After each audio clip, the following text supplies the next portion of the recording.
You can achieve all sorts of looks with the FiberFX tools in LightWave, and I thought we could take a look at creating an anime style hair. We've got this character here. She's already cell shaded, so she's ready to go, except she's missing hair.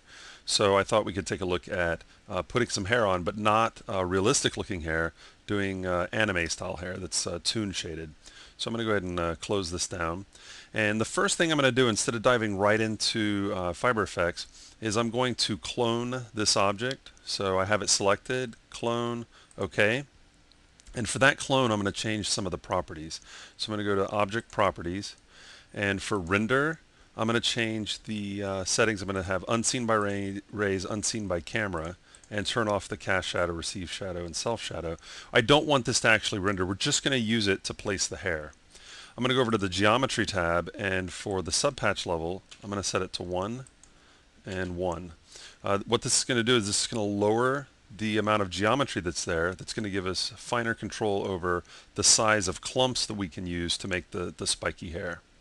Okay, so I'll go ahead and hop over to FiberFX now. So Control F8, add fiber filter, and now we're here. So I'm going to pick the second object. It's not going the object's not going to render, but the hair will. So I'm going to activate it and turn draw on.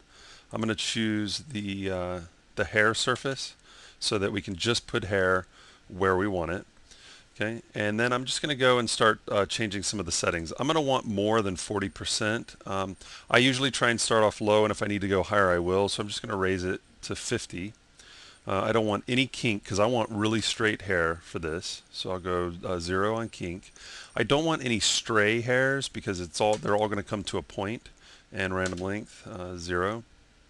And for clump, I'm going to go all the way to 100%. And you can already see we've got the spiky hair, except gravity, I'm going to set that to 0. Okay, so now it's completely spiky. Now, depending on the style of the hair, and I can see it's going off screen, so I'm going to actually, I'm going to lower this. Let's do 350. Okay, so I could go with this, but what I want to do is have some of the hair on top more, setting up more spiky than on the sides. I want the sides to kind of droop a little bit. So for gravity, I'm going to go to Texture Editor, Layer Type. I'm going to change to Gradient, and I'm going to set the input parameter to Slope.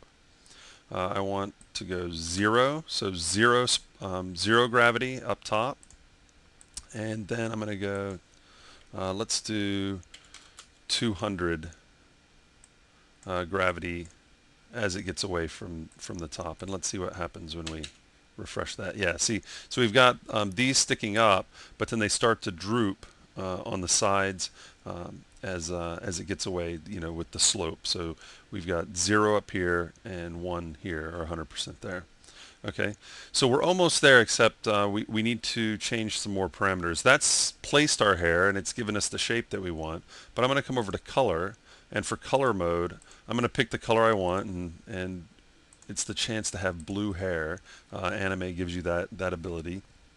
Now, if you wanted this to be a solid pattern, and you didn't want any highlights or anything like this, you would drop this to 0. And what you're seeing in OpenGL is pretty much what you'd see in the render, is one solid RGB value, and you just get the silhouette of hair, which for certain styles could work. But I want some highlights in there, some dark lines going in there, so I'm going to go 300% on the highlight. I'm going to come over to shading, and for diffuse, 0. I want it to be have 0 diffuse and no speck. I don't want any highlights as far as like speck highlights on there. For luminosity, I'm going to crank that up. So with 100% luminosity and 0% diffuse, that's how I'm getting the cell shaded look on the skin and the other surfaces, just flattening it out to 1 RGB value. So that's what I'm doing here on the hair itself, is 0% diffuse, 100% luminosity.